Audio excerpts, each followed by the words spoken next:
কেন্দ্রীয় মন্ত্রিসভায় রাজ্যমন্ত্রী হিসেবে শপথ নিলেন বনগাঁ লোকসভার সাংসদ শান্তনু ঠাকুর।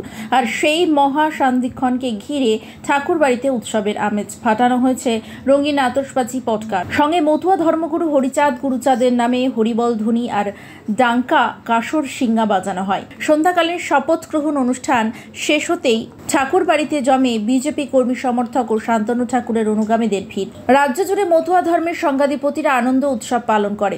অন্যদিকে তৃণমূল সাংসদ তথা সম্পর্কে বিজেপি সাংসদ ও কেন্দ্রীয় মন্ত্রী শান্তনু ঠাকুরের বড় জেঠিমা মমতা বালা ঠাকুর অভিযোগ করেন, বিগত 5 বছর শান্তনু ঠাকুর কেন্দ্রীয় মন্ত্রী ছিলেন, কিন্তু বনগাঁর জন্য কোনো কাজই করেননি। এবারও মানুষের দ্বারা নির্বাচিত হয়েছে, বনগাঁর মানুষ তাকে সমর্থন করেছে, তার উচিত বনগাঁর মানুষের জন্য উন্নয়নমূলক কাজ করা।